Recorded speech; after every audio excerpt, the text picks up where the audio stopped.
The long-awaited return of the listening circle is finally upon us. I'm your host, Elias, and we've got an amazing cast with us today, including 4 people who've been with us before and 2 newcomers. So I'll just list everyone off in alphabetical order. We have, alphabetical by their usernames. We have Jackson. Jackson, say hi. Hey, how's it going? And we have Shane. What up? We have myself, and we have Dante. Hey, what's up, bro? We have Kaila. Hi. And Grant. Hi there, everyone. And Ian. Ian, are you there? Oh, did my mic not pick that up? Hello. Oh, cool. All right. Cool. So, Run the Jewels 4. This was a long-awaited release since their last one came out in 2016. And for those of you who haven't heard Run the Jewels before, Run the Jewels is a hip-hop duo featuring Killer Mike and LP, 2 super talented rappers. And they're one of my favorite rap groups, probably my favorite rap group of all time. And it's their 4th self-titled album. So, yeah, we're going to get started pretty soon. We're all pretty hyped about this album. Before we jump right into it, I did have some few thoughts to make. I thought it'd be fitting and necessary to make a statement about the recent killing of George Floyd. It's relevant to this album, and it's relevant to just all of our lives and what we've been thinking about lately. And so I just wanted to say this is a time of mourning for all of us. I'm sure we've got a lot of emotions, everyone on this panel, not only for the Black community, not only for people of color, but I think for anyone who's against injustice and racism. These are certainly dark times in the country. And over the past couple of weeks, I've been talking to a lot of people about all these events, and I just wanted to say that I've been moved by the amount of solidarity I've seen, the amount of protesting I've seen, and just the fact that people are raising their voices. I think it's fantastic. And I just wanted to ask everyone who's listening to, at some point, the social media hype on this is going to die down, and I just want people to stay vigilant, to keep raising your voice, keep educating yourself. And I've actually listed some resources in the description of this podcast because I know a lot of people are wondering what they can do to help. A lot of people feel powerless in the system that we live in, which is constantly perpetuating structural violence. It feels like there's not a whole lot we can do as individuals, but I've listed some resources, including an anti-racism resource guide, where you can learn about structural racism, implicit bias, information about organizations and protests and all that.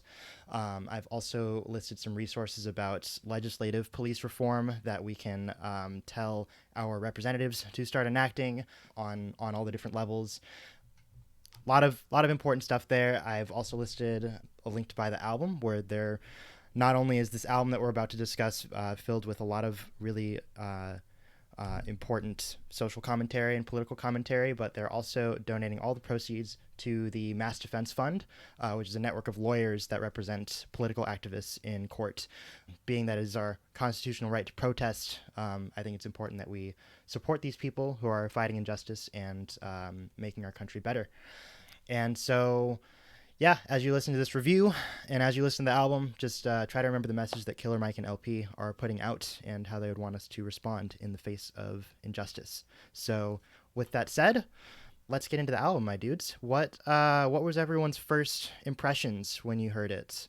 Does anyone want to start? Fucking mind-blowing. Yeah? It was... to me, it was like the anthem for the modern times right now, for the whole revolution. I thought it was just so beautiful. Yeah, it's something really good that the whole Run the Jewels has always done, is they've always been very upfront about their conscious message. Mm-hmm. And what I really enjoyed about the album is I really enjoyed a lot of the sampling. They really seem to have taken upon themselves to do a lot of new sampling, and I really enjoyed a lot of the effects that they had. And it seems like they tried to experiment with their sound. I think it paid off. Yeah, definitely. The production on this album just keeps getting better and better with every album. And the lyrics are, I feel like they've gotten more political with every album, and the lyrics on this album in particular especially are just like so real, like the narrative storytelling and the just everything about it.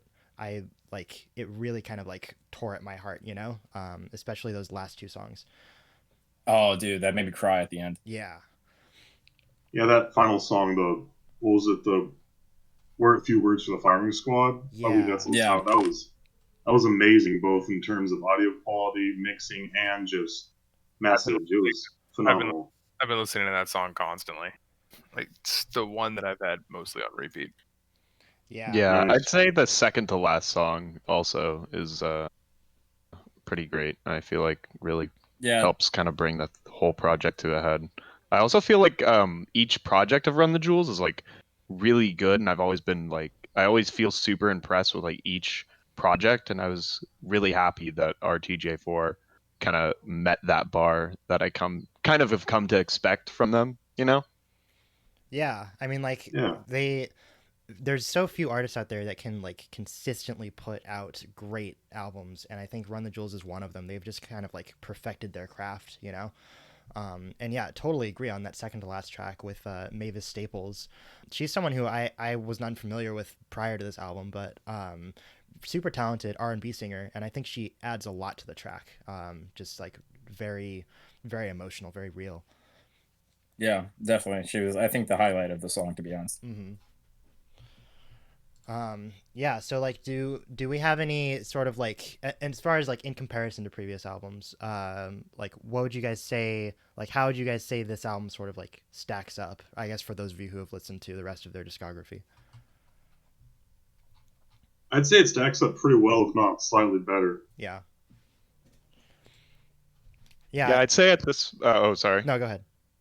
Oh no, I was gonna say it's at least as good as RTJ3, and I think that was my favorite of their projects. So it might become my favorite the more I listen to it. RTJ, I think, is like the only band that I've ever listened to where every album gets better than the last one, for me at least. So, and this one definitely held that rule. I think that this one's definitely their best. Yeah. And it's crazy because like I mean, I feel like every album that they come out, I think to myself like how are they going to top this the next time, you know? And like yeah, Run the Jewels 3 was amazing. There were a lot of great tracks on there, and I feel like it was more like they started to send a message more and more like with every album. And I feel like it wasn't as initially like hard hitting as RTJ2, but then like RTJ3 kind of like grows on you over time, and then this one is just like it just kind of like blows everything out of the water and like immediately hits you. I loved the music video for Ooh La La. Have you guys looked at that yet? Yeah, I saw Yeah. that, Big which fan. made me Yeah. which helped me understand the song even more now when I watched it. Because at first I was like, why are they doing like this weird parody of a French thing? And then I was like, oh, it clicked with me. French Revolution. I was like, oh, I'm a dumbass. Yeah, I thought it was super powerful, just like the symbolism of them, like burning all the money and stuff like that. Yeah. It was like super cool. And like I think especially when it comes to music like this that is so like politically aware, I think it's just as important to kind of envision a positive future as it is to critique the present, you know? Yeah, I can agree with that. Absolutely. Yeah. Yeah, and there were a lot of I don't remember the full list. There were a lot of like cool celebrities in that video too. Like Zach De La Rocha was there, of course. Yeah. A few other people. And then that reminds me of Zach's verse on what song was it? On Just. Just Yeah. just with a dollar sign. Fuck yeah, yeah. That song kicks ass. That song is Yeah, I loved it. Zach De La Rocha was fantastic on that song. Yeah, he's fantastic, dude. Yeah. Because he's been, let's see, he's been on like this is maybe his third track with Run the Jewels, and yeah, he kills it every time. And I feel like the hook in that song, the look at all these slave masters posing on your dollar, like not only do I love that line, but it totally sounds like something that Rage Against the Machine would put together. totally. Yeah, and they had like Pharrell Williams on that track too, so some really big names. Yeah. Oh yeah. Throughout. I was the just whole surprised a lot by the. I was sorry. No, go ahead. I was just surprised by the whole the features on this album, like especially 2 Chainz. I thought 2 Chainz really went off on this fucking album. Oh hell yeah. Yeah. I think that was probably my favorite track. Yeah, another fun feature was home. Is it home or homie from I Queens was of the gonna ask Stone you Age? guys. I have no fucking idea. Josh Homme. Whatever his name is. I think that I really like I haven't really listened to the lyrics as much as I would have liked to. I just haven't had the time. Mhm. But I feel like musically like it really added something to it that was kind of like creepy. Like I feel like a lot of his stuff sounds kind of creepy in a good way. And I It think sounded that added genuinely. that. Yeah, it sounded genuinely like straight, like there was Queens of the Stone Age playing in the background of that song. It was really strange. Yeah, I was super into it for sure as a fan of their music Yeah, as I liked well. it a lot. Yeah. Yeah, I'm always impressed with just like the diversity of the artists that Run the Jewels sort of bring together. Another feature I liked was Gangsta Boo on Walking in the Snow. I know she's not credited in the title, but she did the hook in that song, and I thought that sounded really good. Because she's worked Love with that never forget Jesus line. Sorry. yeah, yeah, she's worked with Run the Jewels before, and I always like her features, but like this one hit pretty fucking hard. And I think that song was one of my highlights in general. I definitely did enjoy that song, and I was wondering who that feature was, but now I know. Yeah, Gangsta Boo from 3-6 Mafia.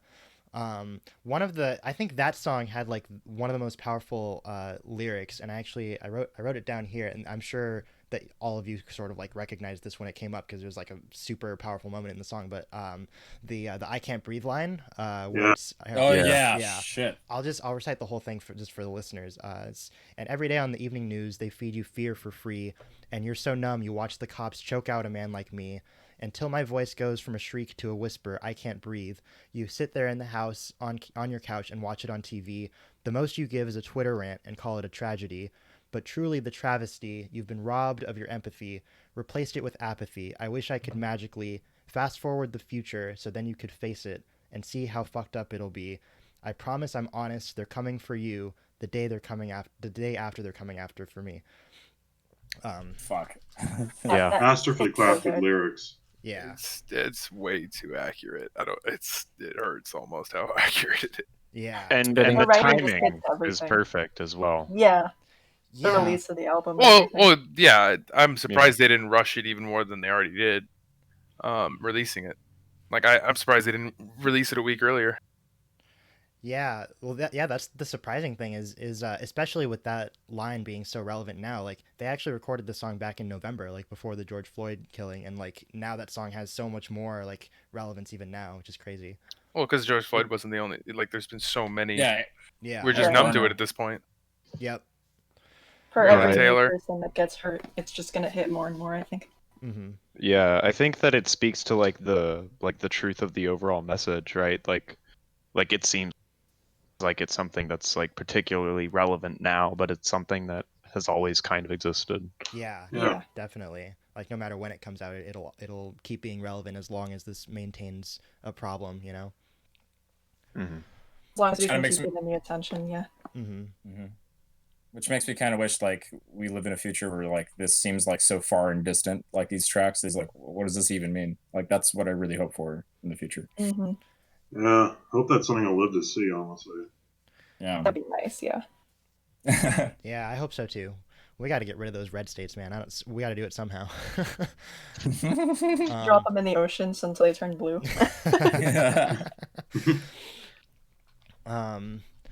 Yeah, so that song was awesome. And then one of my other favorite lyrics was on the last track. This was a shorter one, but I mean, all the lyrics in this song were great, but I highlighted this in particular.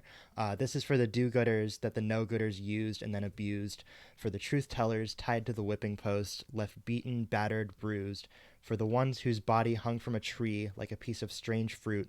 Go hard. Last words to the firing squad was "fuck you too." Fuck. Yeah. That was an amazing song. Mm-hmm. Yeah. Yeah. I love how like they just like the musical and lyrical and sonic diversity on this album. How like there's some tracks that just like go hard and make you want to just like get up, and then there's other songs that are just like very like hypnotic, and like you can totally just like sink into it and feel every line. And I think that definitely speaks to like the capabilities of Run the Jewels as a group. And I Yeah. definitely enjoyed the like the pre-climactic jazz interlude with like the saxophone. I thought that was really interesting to hear on a track. Yeah. I really enjoyed it. Yeah, I was surprised to find that saxophone wasn't Kamasi Washington, because I know that he's usually the guy people bring on for this sort of stuff. But this was a saxophonist who doesn't even have a Wikipedia article, but he's really good. Wow. I liked it. I liked it a lot. I hope he gets famous one day, because that was some really sick saxophone. Yeah, let's blow Definitely. Yeah. Any other highlight tracks for you guys? Yeah, I really love the Holy Kalmafuck track. Oh yes. Yeah, That's that Yeah, slaps. that Like- slapped hard. definitely has to be my favorite on the whole album. Mm-hmm. I had to rewind it a ton to really get the full effect. Like I was like, oh, I don't know. And then third time I replayed it, I was like, oh fuck, hitting. So especially I think especially verse 4 where hold on, let me pull the lyrics up. Where Killer Mike I think killed verse 4 right when he says says 1 minute, let me be candid. Used to stand by a garbage can, hand to hand, and the dumb trap shit, no proper planning. Seeing ignorant shit like geekers dancing and rappers rap about it like it's so romantic, but I still can't seem to escape the panic. PTSD streets did the damage. That fucking just like tore me asunder. Like it fucking ripped me out and just was like, oh fuck. So yeah, that's super powerful, because I know that's sort of how a lot of people feel about just like the commodification of rap music, and just like the idea that people are like kind of glorifying a certain lifestyle without like seeing the full picture, you know? Right. Yeah. So it's easy to talk without really understanding something. Yeah. That's really true. The other thing I loved about that song was the beat switch in the middle. yeah, dude. Yeah, I fucking love whenever they do that. There was the same on Oh My Darling Don't Cry from RTJ4. It kind of reminded me of that, like where it just like changes halfway through and it's like, holy shit, it just like blows your mind. It's fucking awesome. What I think is I can appreciate, I'm not like a huge Run the Jewels fan, not to say because they're bad or anything, it's just because I haven't really dived into the whole discography like you guys have. But one thing I feel like I can appreciate from this, like this is like musicianship. It's not just rapping, it's also rapping with musicianship and carefully planned out production and things like that. So it's not just like dudes trying to lay some poetry over some generic beats. It's these guys are really like fleshed out the whole album, that wanted to make sure like that it's not just good on a rap level, but it's also good on a musicianship level. So yeah, I think lately like hip hop has kind of like, especially in the last decade, kind of like taken a turn towards like a lot of super like experimental stuff, and a lot of really, I love it. Yeah, me too. And LP specifically, he's been doing this production shit since like the 90s, and he's just gotten like, I think he's one of the greatest hip hop producers like ever.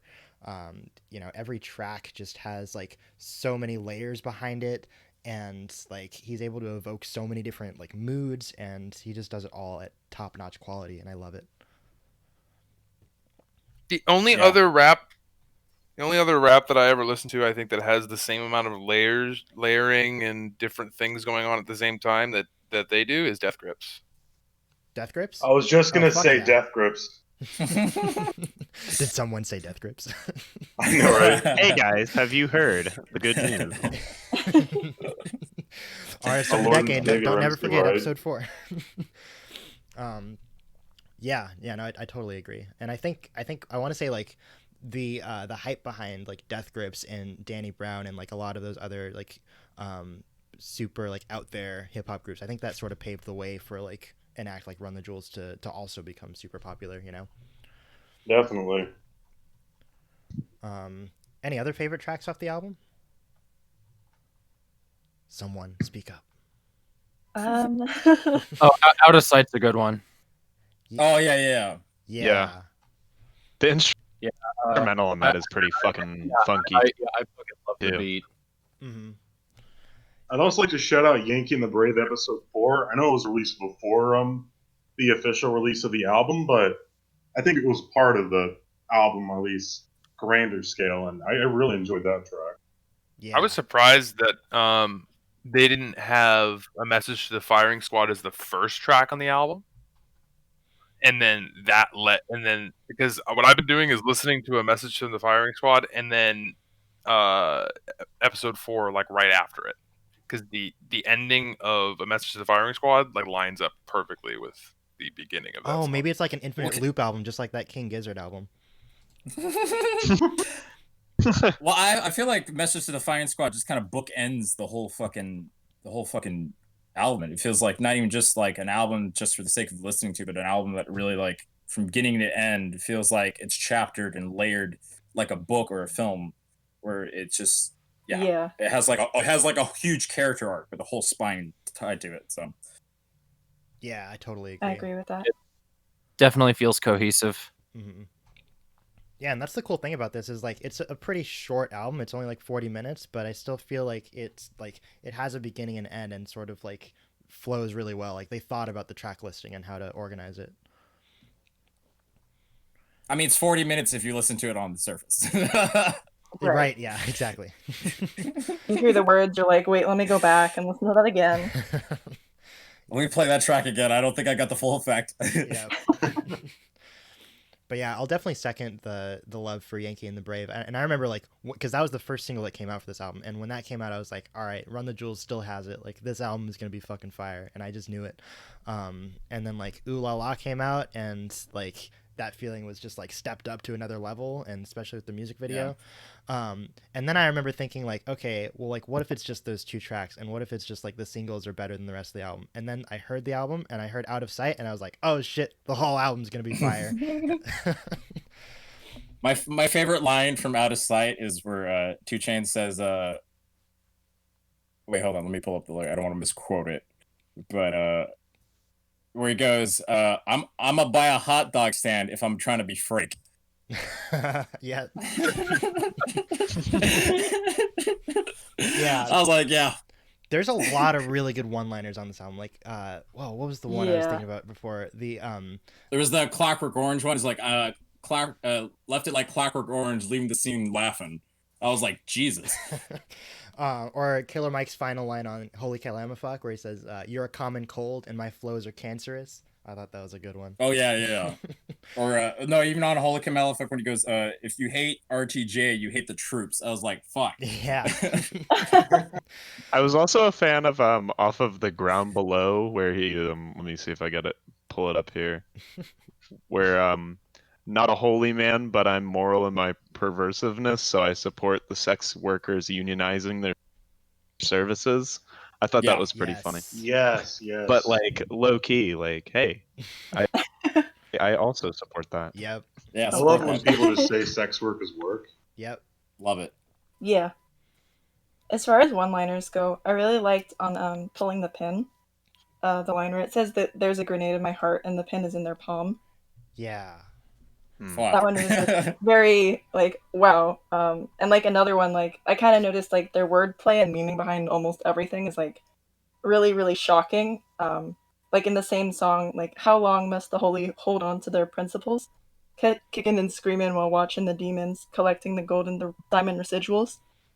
I love these lines for how they point out something that's been a flaw, I would say, in those who are like wholeheartedly religious without considering anything else, is that those that just kind of like leave everything to God end up being the most powerless. The ones who stick to their principles without budging, even if it hurts them, makes them almost like as if they've trained themselves into learned helplessness as far as not being able to fight back against those with power and influence. I think that's really something. Like it even got referenced again in Message for the Firing Squad with, you ever notice that the worst of us have all the chips? It kind of takes the sheen off people getting rich. Mm-hmm. Yeah, that was a good one. I mean, that kind of circles back. Sorry, to I was like digging into that one. Sorry. No, for sure, that was good. I think we were all kind of speechless, just like kind of letting that gel in our heads. But yeah, those last two tracks especially, like we already said, oh, so good, so good. Let me think here. In terms of like, okay, so all the beats on this album are like fucking fire. Are there any specifically that like stood out to you guys? Oh, for sure. Yeah. It's really hard Yeah, to walking pick, into honestly. I love them all so much. Walking in the snow, the ground below.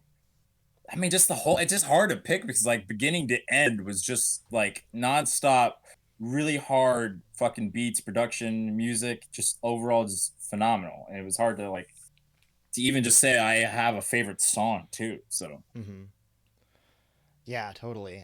I like I think I've listened to this album maybe like 5 or 6 times at this point, and like there's definitely some that have like risen above others in my head, but like it just like start to finish there's no track that I ever want to skip. And I think that's fantastic. yeah, That's always good with albums, yeah. Yeah. Especially when they're trying to send such a big message with this one. Exactly. Yeah. Do anyone recognize the sample? Well, I know Dante recognizes it, so don't spoil it. But Hey! the one in the ground below. Do anyone recognize the sample in that song? It's "Ether" by Gang of I Four. certainly didn't. Oh, Grant didn't. I what wasn't was able it? to. It's the song "Ether" by Gang of Four, which is Yeah. if anyone hasn't heard the album that's from, is a perfect 80s punk album. It's fucking awesome. Highly recommend it. And the way that they used it in this song was like pretty like it just fits so well. And I did not think that song would have worked in a rap format, but like I was pretty blown away. That's just another testament to LP's like amazing production capabilities. Yeah. I mean, I only knew of that album because of you. So Yeah. Yeah, you kept I like haven't listened to that yet. Yeah, I'm out here spreading that knowledge. And then yeah, all these songs are fire. So then like okay, so in terms of like this album is obviously like sending a lot of really powerful messages. My hope is that like people hear this and it kind of like ignites something, you know, that it kind of like makes people want to be active and be informed and that sort of thing. Um, and sometimes that doesn't happen, right? Like I know there's a lot of people. Like I remember when that big news story came out a few years ago about Paul Ryan listening to Rage Against the Machine, and everyone was like, "Bro, what? Like you are the machine," you know? And so I think there's something to be said for like how obvious the lyrics are versus how abstract they are, and like how that's like plays differently with people, you know? Because I feel like if lyrics are too abstract, then it might not like not everyone will get it. But at the same time, if it's too overt, then it's like not really going to like hit as hard, you know. yeah. But yeah, I mean, like what do you guys think in terms of like, do you think if you were to show your friends like, hey, check out this album, like, do you think it would sort of like change their minds on things in the world, or what do you think? I think so. Mm-hmm. Because I'll be honest, like with myself before everything that started happening the last couple of weeks, I have been learning a lot just through the music people have been recommending me. Mm-hmm. Like funnily enough, I was listening to Killer Mike earlier today, because someone sent me the song Reagan. Oh yeah, I Reagan. love that song. That's a good one. Yeah, that woke me up too because, like, I think I told you before, Elias, like, my family was really conservative growing up. So I grew up with a family that loved Reagan and loved Bush and all these other, you know, I look at it now, I'm like, how the hell did you like that? You know? And it's just like, I don't understand what the heck that my family was on. But it's like, you know, listening to all this stuff now, it's like kind of a wake up call. And I think to people that maybe don't have that or came out of the same kind of background that I did, they might hear a song and be like, wait a minute, that's, you know, contradicting what I've been growing up hearing. I now want to look it up and find out what was really going on. And I think that can definitely happen with this album as well. Mm-hmm. Ronald Reagan was the devil and Jesus was black. I had I have the similar situation where my grandfather on my mom's side is really big Trump, is like conservative supporter. But it's even more baffling in my case how they could possibly support those kind of people when that same grandparents, they're Hispanic. Oh. Yeah. I it don't understand. Like I kind of Trump get that. literally called your people racists and murderers, rapists and murderers, Yeah. and you support them. Like it doesn't make any sense to me. And I have to I have to deal with them regurgitating Fox News to me every Oh, God. fucking day. I totally understand that. Sorry. I'm in the same boat. I'm Cuban, dude. My dad is an immigrant. My dad is like a native-looking Cuban. Came straight off the airplane into the thing. They told him no blacks, no Jews, no Cubans allowed. And to this day, my dad is Trump's most vocal supporter. So Wow. Yeah, my mom's Korean, and she's super pro-Trump and plays Fox News every day. So it's like we maybe didn't have like Trump saying like, oh, like fuck this or fuck that, but he did, straight up say that the COVID-19 was the Chinese virus, and that affected us. Like even in Orange County, we were at like a Ralph's was a couple weeks ago, and they like were like, oh, do you have the corona because you're Chinese? Like to my mom, and she was just like not understanding why. I was like, you literally support someone who does. Okay, whatever. Wow. Yeah, COVID really brought out like a lot of like unseen like racism towards like Asians and Asian Americans. That's It's always baffling been because like, I there. didn't. It's just now I they thought, think it's okay. yeah, Yeah, it gave him an excuse to be like more explicitly racist for sure.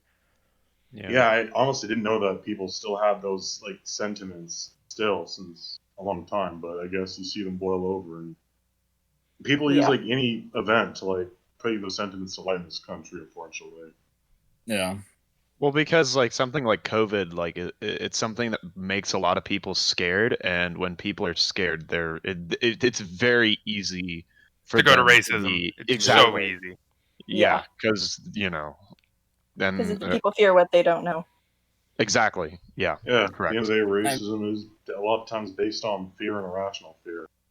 Mhm. Yeah, well, racism is inherently irrational. Yeah. Yeah. Right. Yeah, and I mean, look at Trump's Yeah. latest speeches where he's calling all of the protesters like thugs who just want to like burn everything and destroy this country and un-American and all this stuff, and like he's playing directly into the fears, and that's how we get authoritarianism. That's how it gets justified in people's minds that we need like someone to step in and take away our freedoms. It happened after 9/11, and now it's happening again. Yeah. Absolutely. Right. I'm still like really disappointed that the Patriot Act ever got passed. Mm-hmm. Same. Yeah. But- Do you guys think there might be something similar to the Patriot Act that gets passed in the wake of whatever the hell is going on regarding the protests and the Trump administration? We just had something passed where they can look at your browsing history without whatever they call it, but like a warrant now. So it's I thought that was I think before. similar. Like there's all these bipartisan deals under the table that people don't really see. Left and right they're two wings of the same bird. They're all working together to pass the same shit. It's like exactly, it's a ratchet effect. The Democratic Party is like the part of the ratchet that blocks any movement to the left economically, socially, while the GOP just cranks to the right. Yeah. And we're just stuck. Yeah. Yep. Yeah, we're all just stuck in hell world. But hey, we got RTJ4 and it fucking slaps. So it does. It That's slaps Really hard. does. Yeah. It slaps hard enough for me to smoke enough weed that I do not care. Well, And I think that's maybe the that's opposite like- of what they wanted. That is definitely the opposite of what they wanted. yeah, How's that I don't working think out they're for you? advocating for complacency. I think you need to switch to sativa, buddy. No, I'm kidding. Almost all I smoke. Yeah, the ghost Oh. train. That's hardcore. Ghost Train is a hell of a strain. Mm.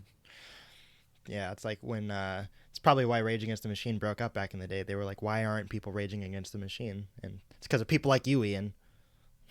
Yeah, Ian. Honestly, I'd probably be doing more if COVID was not a thing. Like, these protests are fantastic, but I do not want to get a disease and then bring it back to my grandparents and kill them. Oh yeah, 100%. Yeah, Yeah. that's understandable. Yeah.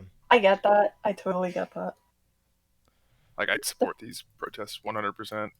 Like, Yeah. more than 100%, but it's just not possible for me to leave. Also, Yeah. I'm Yeah. clinically addicted to World of Warcraft. That'll do it. Oof. Wow. Yeah. Well, Yeah. Yeah, it's been like not smart of me to go protest, but I guess because like I have asthma, but at the same time it's like I couldn't just look at Twitter all day and be angry, so I was like, fuck it, I'm just gonna go. yeah. I tried to go to the protest in Santa Ana on Bristol McFadden, if any of you know where that is in Santa Ana. Yeah.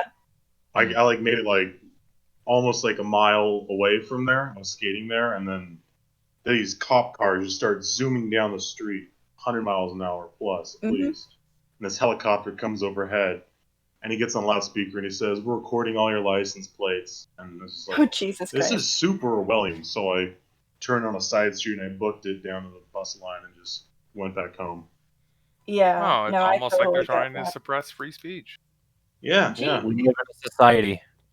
We definitely do live in a society. Unfortunately. Bottom text. For a limited time, probably, though. I don't know how much longer this shit's gonna last. Yeah, it's I need a new society. definitely a I boiling mean- Go to a point. society store.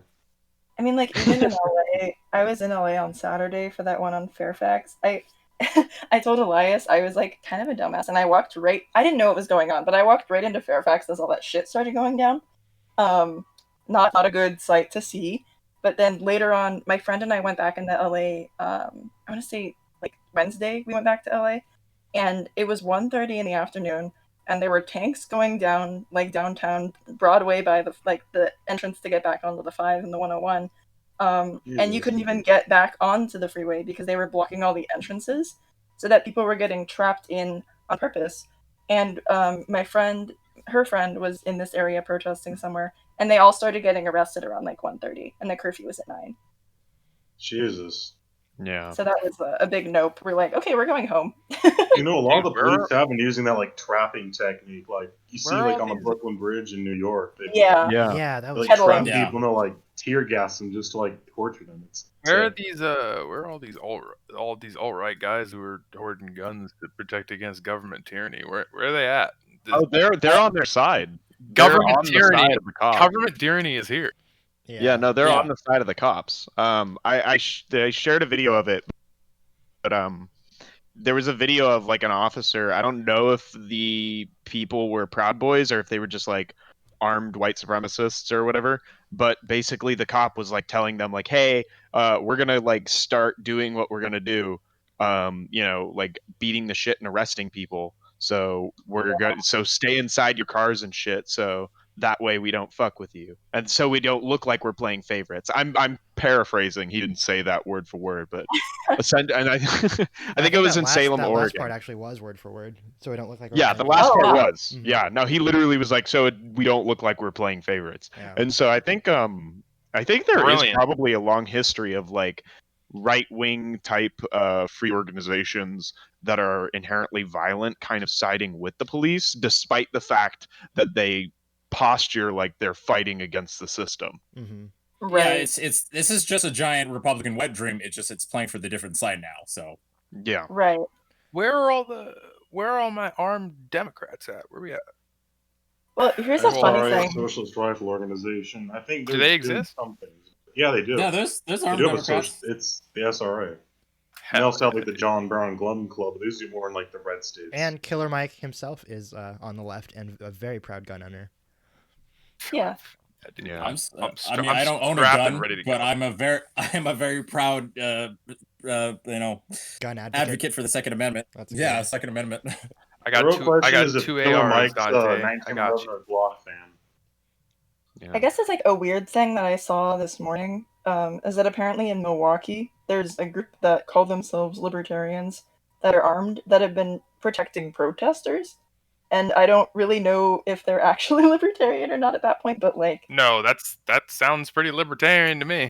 Libertarian is very no government, like of any form of government. Yeah, any principled pretty sure- libertarian Well, should liber- be supporting the protesters right now. I think Absolutely. the ones Real that- libertarians, not those fucking like The 3% problem with the modern assholes or libertarian whatever. But movement is it's so funny They and don't it's act so like that. it's so rich. Every time like on Facebook I see like one of my libertarian friends who's like they know that the principled stance is to be with the protesters, but they're so scared of like conceding anything to the left that they have to like skirt the line so much, and they don't want to actually like say that they're a supporter of the protesters. It's the mind games people play is ridiculous. Mental I feel like gymnastics. most- Yeah. It really I feel is like true. most- People do forget that there's like a whole other quadrant, like the left libertarian quadrant. And like, Mhm. unfortunately, libertarian, like the name has just been so cursed by like the Tea Party people and all that crowd that's just, it really isn't even libertarian at all. Yeah. No, I it's prefer- I literally prefer to just call myself an anarchist. like lower our taxes and we don't like minorities. That's Also- basically the Tea Party. Yeah. Also, Right. legalize weed. Legalize weed. Yeah. That's what their mindset is too. I'm not sure the Tea Party was on that though. Yeah, I think a reason why you don't see as many armed like left groups as you do like right wing groups like the three. I keep bringing up like the 3% like Proud Boys and stuff like that is because I think our government has like a pretty long history, and it's being continued right now, of like just absolute harassment of any kind of left wing organization that tries to mobilize.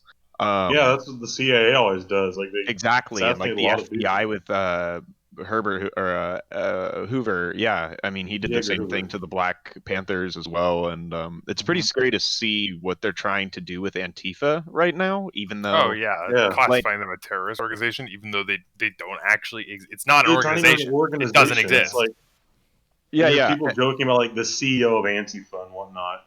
yeah, I and- love that fucking joke. Yeah. I yeah, am the they keep CEO trying of to blame Antifa. like the looters for it. You know what I mean? Like, oh, like they're looting and breaking all the property, but like literally every one of the looters is somebody who's just like trying to take advantage of like the chaos that's already existing, and they're just Like trying to Jake get Paul. some shoes or some shit. Yeah. My friend's been all over LA like midnight recording on HD cameras of guys just looting stores. He's like, I'll link it later, but yeah, it's crazy. Like he saw like fucking guys get arrested throwing shit at like racist assholes and shit, like beating up shit after midnight. It's fucking crazy. Yeah. I know there's this big thing on like a lot of like the police departments still have like pictures of things thrown at cops, but like every one of those pictures has a can of baked beans. Every one. Bush's beans in every single picture. Just like Fuck yeah, Where's the Bush's dog? beans. it's like Bush's beans are the official beans. That's Where's the right. dog You know, then? Oh, the I just got that. I was like, my joke's missing, everybody. Well, because I that just commercial's got it so now, old. so don't feel bad. That- It took me a couple seconds. We're just slow, Kayla. Don't It's- worry. Okay. So yeah.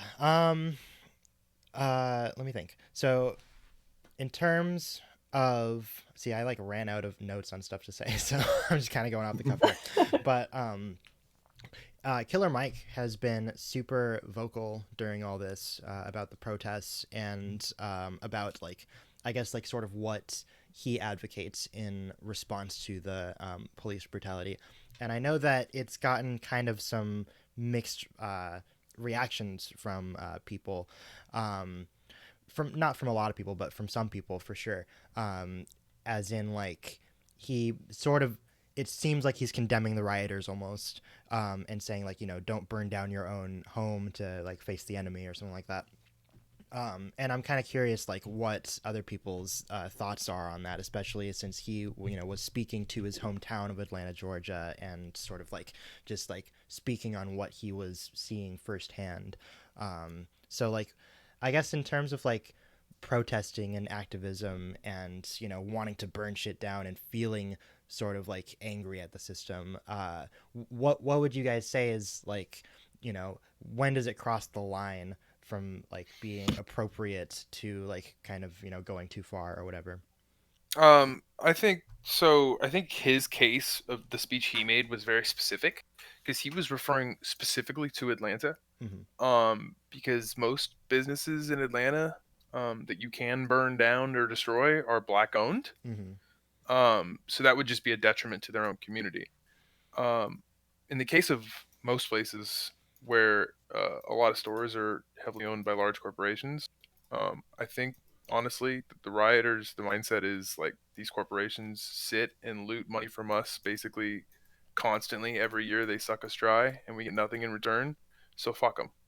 Like I wouldn't condone this kind of shit basically for any other cause other than the systematic oppression of black people over the past 400 years. Yeah. 400 years of oppression is ridiculous, and yeah, I mean, rioting's gonna happen. Like, duh. yeah. Oh, sorry. Go ahead. Sorry, go ahead. Oh, No, you go. No. Okay, I guess like in my opinion, it's like I don't really feel like I have any right to say what's right or what's wrong because I'm not someone being oppressed, especially for like those 400 years of oppression. Um, but I do feel like, for anyone who says that, why couldn't you have done it another way? It's not like they haven't been trying. Um, I mean, people got all up in arms and upset at Colin Kaepernick. You get what I mean? Kaepernick. Kaepernick. The guy who Sorry. didn't stand. The guy who didn't stand for the flag song. Yeah, it's like you got mad at The bad that, man. Oh, Shane and just that said was like a he's big got to deal. go. So see you later, Shane. Thanks for joining us. Yeah, Peace thank out. you for joining us, Shane. Bye, See you, Shane. Shane. By the way, Totally. I'm feeling 90 out of 100 on RTJ4. Hell yeah. Platinum. Hell yeah, yeah, brother. Cool. Sorry, you were saying?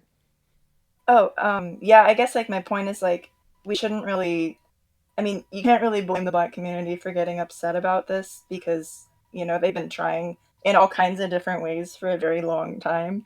Every which way has been denied or said bad or made some big deal out of it. Because I remember even when all that stuff was happening for Colin, I was still very much stuck in my family's conservative echo chamber, and it was like all I was hearing was like, "Oh, he's being disrespectful," and "Oh, he's not," And in my head, I was just kind of like, "He's just kneeling. I don't really get what's the problem here."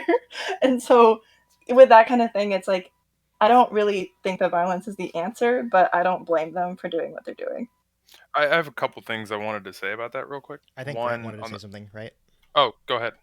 Oh yeah, no. I just wanted to say, I think that one of the things that is like motivating the looting is the fact that like not only has our economic situation, I'm kind of just speaking for like a lot of people, it's been kind of not great, yeah, like since the 70s, really. Like you've seen like the middle class just vanishing essentially. And so yeah, and especially now with like the incredibly high unemployment, it doesn't surprise me that like when chaos strikes, that a whole bunch of people are going to try to take advantage of the situation to like better themselves or like to provide for themselves or their families or whatever.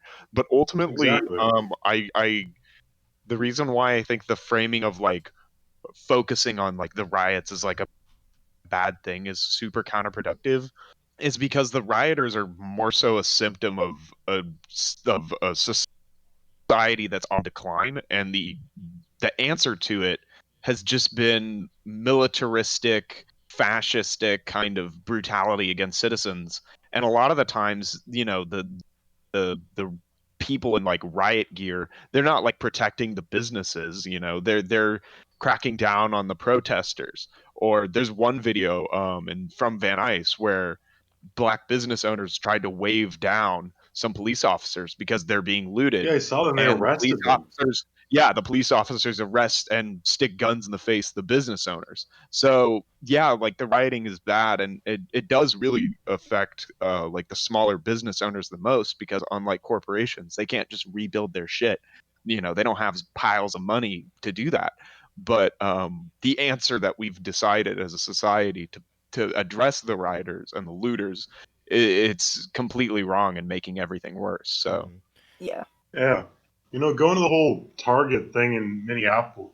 Was it Minneapolis? Yeah, it was Minneapolis. yeah. All those cities up there start with an M, but yeah, I saw that when they took over the Target, all like the water and the food, the medical supplies, they would give out to people in like a mutual aid stand, like a here, take what you need, to give out water to people, dairy products. Yeah, they redistributed among the people, and I thought that was beautiful. Redistribute the means of production. Yeah. A couple things. In Literally this. that. I think there needs to be a specific distinction also made between, most of the time, the rioters and the protesters are not the same people. The rioters are usually people that have taken the opportunity of the fact that the police are very held up dealing with the protesters, that they're probably not going to be able to mass enforce any looting. So a lot of these, you actually see videos, a lot of the looters are white. Yeah. So Incredibly noticeably white. yeah, Oh.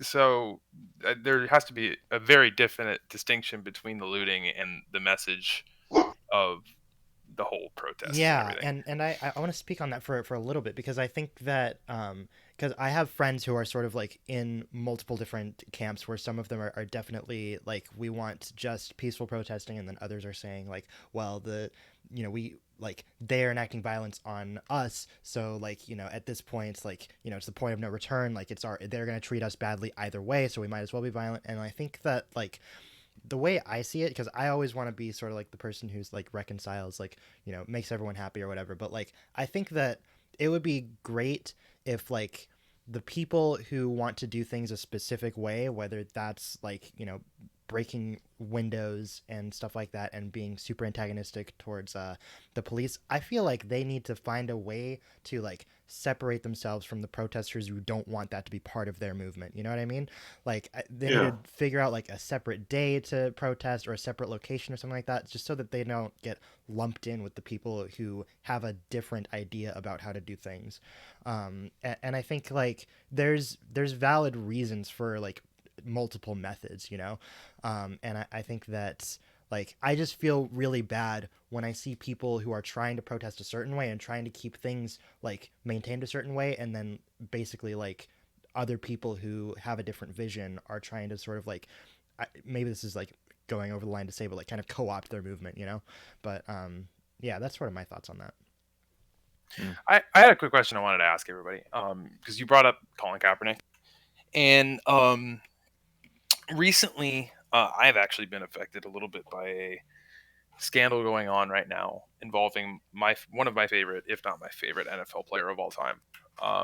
Drew Brees recently made a pretty fucking stupid remark in an interview where he, in response to a question of whether he would support players kneeling to the national anthem, he gave something as to the effect of, "I don't ever support anyone disrespecting the flag," which he later very, very quickly apologized for.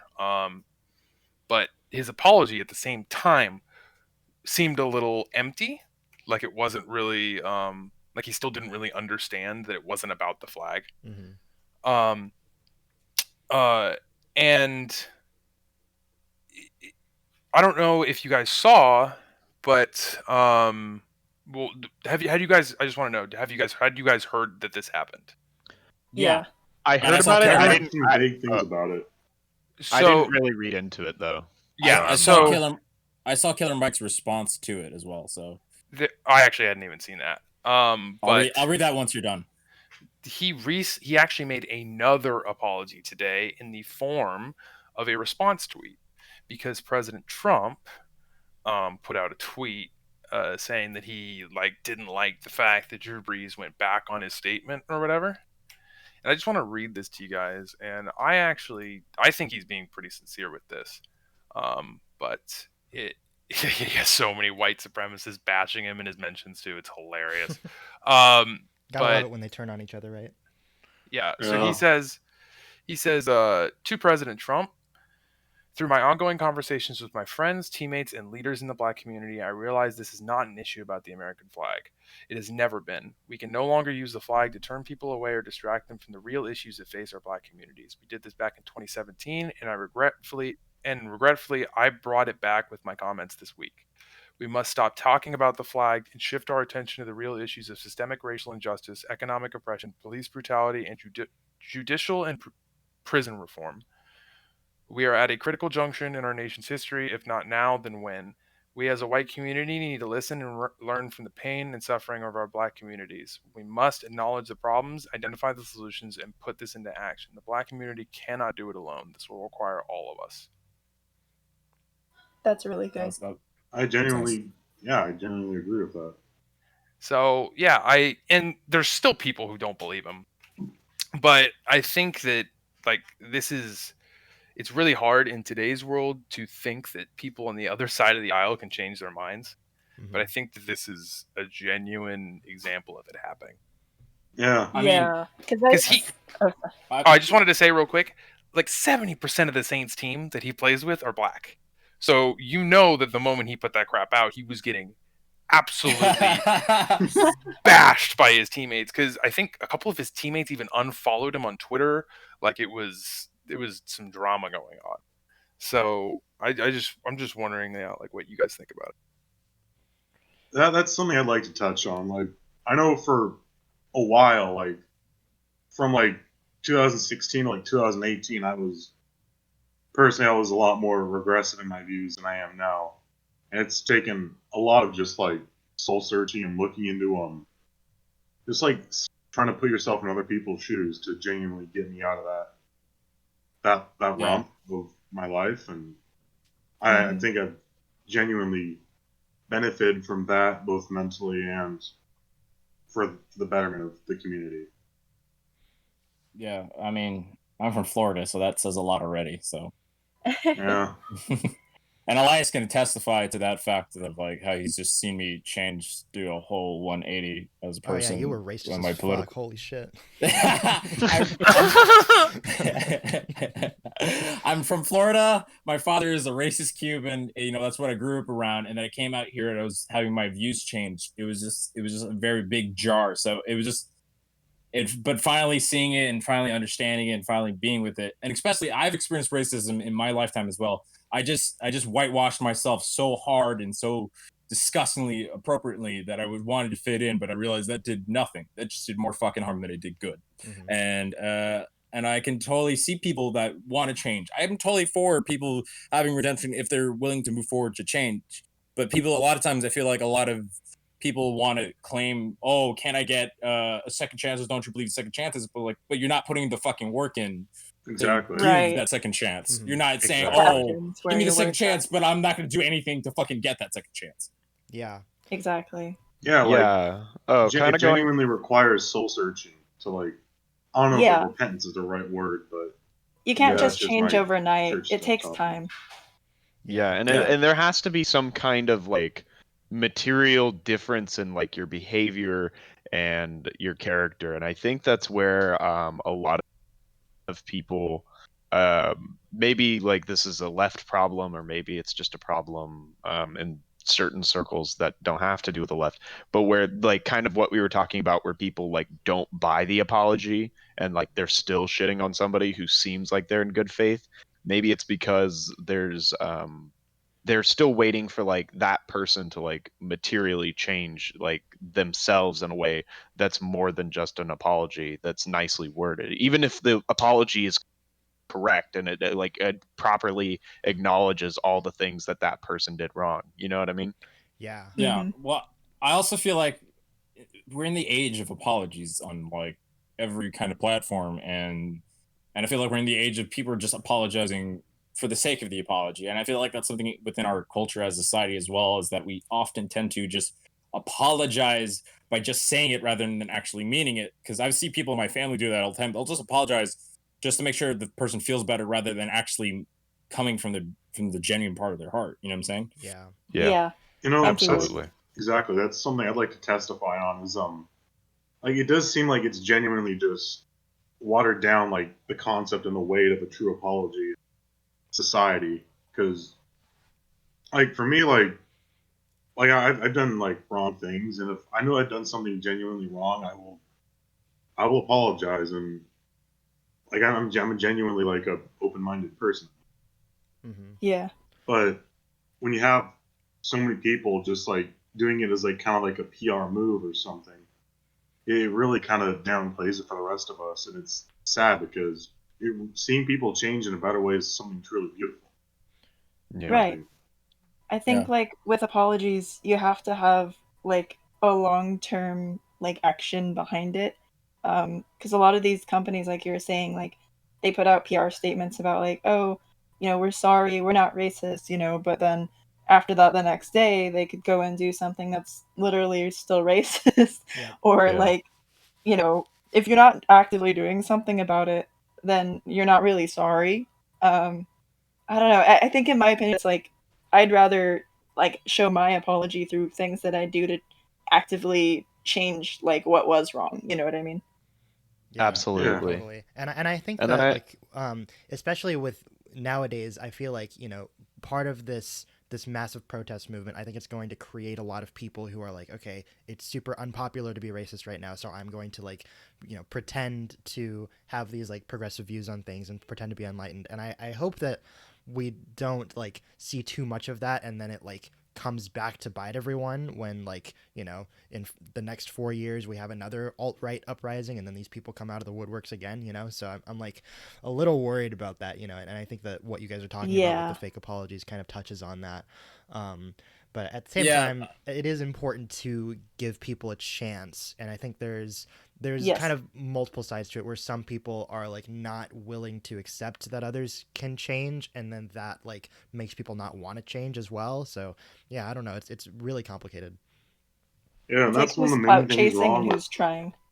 I believe, society and especially our justice system is it's much more like punitive than rehabilitative, and that also brings us into the issue of police brutality and just the wider problems with society and oppression in America.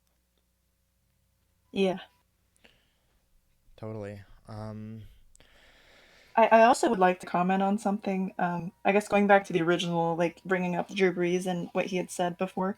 I don't know if you guys saw the video that would compare what like Laura Ingraham said, comparing him with like LeBron. I didn't see it.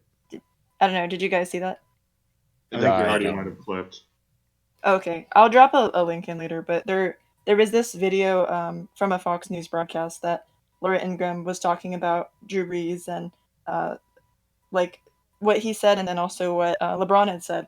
And she started with LeBron and what another NBA player said about Drew Brees' first message he put out. And she basically, and I quote here, said, "You're not being paid to talk politics, just shut up and dribble." But then for Drew Brees, like she was like, "Well, he's allowed to have an opinion. He's a person. He's a good Christian man." And it's just like that double standard needs to just like when people are like, "Racism's not real," it's like, yes, it is. It's right there. And she didn't even apologize. She just said like, "Well, I'm my religious beliefs." I'm like, that has nothing to do with this. But I know. That is seriously I mean, just you like a had the blatant same thing with. example of just bias. Yeah, I mean, you had the same thing with Tim Tebow, right? Like, wasn't he? I forget if he was kneeling about like something religious or if it was about abortion or some shit. But he was kneeling too, and conservatives were like flocking to defend him. Then well, he was kneeling. He was kneeling because he does that to pray every time. Oh, so, okay, alrighty, yeah. Okay, I thought I must have been mistaken. I thought it was for, but yeah. No. I know I've seen that go around where it was like he was kneeling for abortion. No, it wasn't. It was just because he does that to pray. South Park even made fun of him for that. So yeah. Mm-hmm. Yeah. But still, nobody said like, oh, like the conservatives weren't saying like, oh, he's being paid to like, play the game, and if his team decides that that's not something they want to have on the workforce or whatever, they weren't trotting out that argument. I guess is my point. Because it doesn't fit with their narrative. So exactly. Has to fit their plan. If it goes against it, they can't talk about it. Yep. I'm proud to be an American. Oh my god, that was so loud. Okay. The yeehaws came out. What was that? Oh, I just made a yeehaw joke. Never mind. Nice. Yeehaw. Yeehaw. Yee-wee.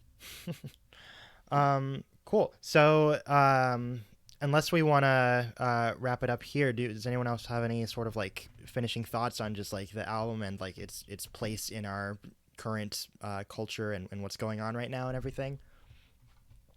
Perfect summarization of our situation. Perfect. Yeah. Perfect. Yeah. It couldn't have come out at a better time.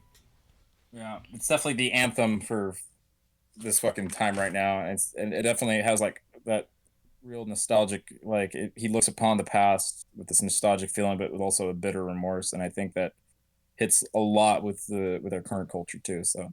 Mm-hmm. Yeah, I'm like I said before, I'm glad that like we're, America's in a place right now where people are vocal about this sort of thing and people are like aware of everything going on and people are protesting. And this album is going to be the soundtrack to that. It's going to carry us, through the election season and past the election season. Hopefully people stay like aware and all this stuff, stay educated. So yeah, so like out of 10, what do we think about Run the Jewels 4? Well, originally, when I first heard it, I was like, okay, that's probably like a solid 8, and then it grew on me more, and I was like, no, it's a solid 9, and now I think it's a 10. It's honest, a fucking 10. Oh shit. Yeah. Pitchfork gave it an 8.3, but fuck them. Yeah, I think it's probably a solid 9 for me.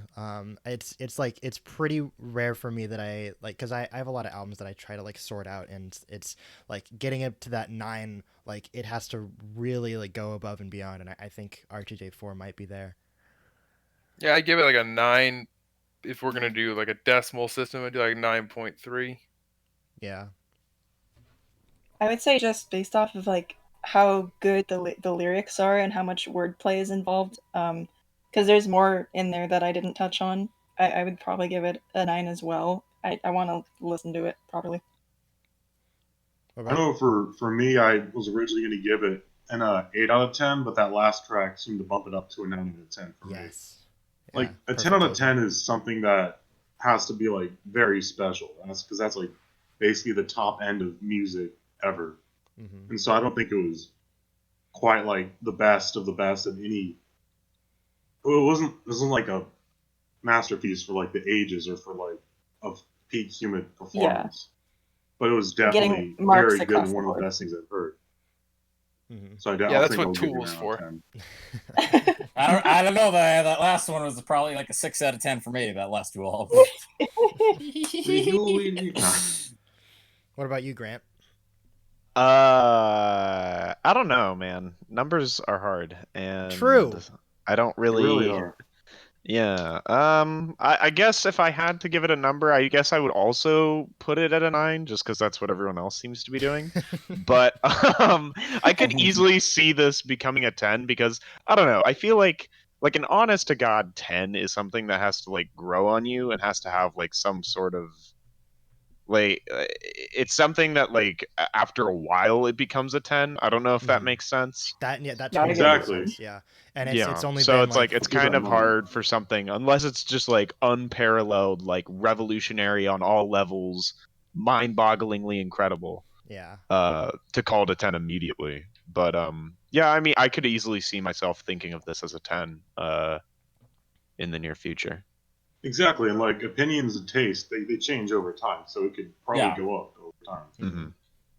How do you feel like this will last in the ages of music? How do you think it will still like have this? I think I'm gonna listen to this like 5 or 10 years later, and I'm gonna like instantly be brought back to like where America was at this time. Yeah. It fits with what's happening in our life right now, and that when history, when this becomes a moment in history, I feel like the album's going to stay with that, and it's going to, resonate even in the future. It really would be like a time capsule album to listen to this 5-10 years from now and just see where society's been since then. That's what we're going to do. 10 years from now, we're going to do a podcast where we do a retro review of this album. Oh, yeah, honestly, in the backyard. I'm down. Set your calendars, boys. Hell yeah. Alarm brother. Cool. Well, yeah, you heard it first here, folks. RTJ4 album of the year, gonna go down in the history books. And if you've been listening to this whole episode, thank you very much for sticking with us. And if you, I want everyone to sort of like leave a comment so we know like what your thoughts are. And what stuff you want to see us talking about in the future, because we're still sort of like brainstorming ideas about where we want this podcast to go. Just thank you guys for being on the panel, and thank you everyone who's listening, and join the Discord server.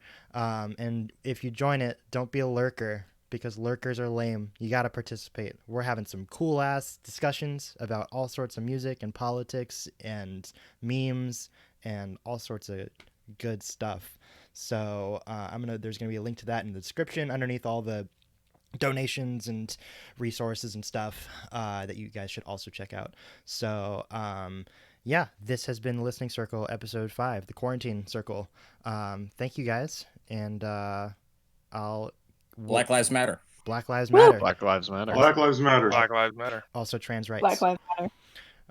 That too. Yes. Trans rights. Also, Happy Pride Month. Happy Pride Yeah. Month. Yeah. Oh, yeah, happy Pride Month. It's illegal to be straight for this whole month. That is true. That is true. Everyone this month is gay. I'm for it, 100%. Even people who are bi and celebrate. No, you're gay. Sorry. Yeah. Yes, finally, my bi-ness has turned gay. 2020, we're all gay now. Hooray! What's this? Bisexuality is evolving. Dun dun dun dun dun dun. All right, thank you guys. I'll catch you in the next one. Peace. Oh, Love wait, you. wait. Wait. There's a bonus. Hello. Bonus meme. Bonus round. Kayla, It's thank you just for our Patreon subscribers. Yes. Oh boy. Kayla, I almost forgot. Thank you for reminding me. She has a poem about all this stuff going on, and she wanted to sort of like wrap everything up with a recitation of the poem. Recite. She gonna say it. She gonna I'm say gonna it. say something. Yes. All right. So yeah, with that is the end of the rest of the episode, and now we're gonna transition to over this. So yeah, take it away. All right. It's the Oppression Olympics. There's a pyramid and we're in it. Whites on top, the rest below. The 60s are here to say hello. Oh no? You don't think there's a problem? Then you're a part of the problem. You want to talk them down or talk you up, but never ever will shut up. Oh no, let someone else do the talking. Don't shoot them from the back when they're walking. There's just too many people lost and left others to misery. Yeah, so you think that this is history? Think no one cares to really grieve? You're in the wrong here, and yet there's still no reprieve. Even when you ignored him saying he couldn't breathe. It's merely a human right to want to be all right, to not want to be set alight. It's just about doing right. You say that you care, that you want to listen, but no, you never do. It's just words to christen. Some people stood up for them, took a knee. White supremacy came for them, not for me. Yeah, I won't know what that's like, to wake up every day afraid for my life. But as a fellow POC, I say that we need to stand up for the Black community. So please. Thank you. Thank you. That was wonderful. Thank you. Yeah, thank you. Fantastic. And with that, we'll see you guys in the next one.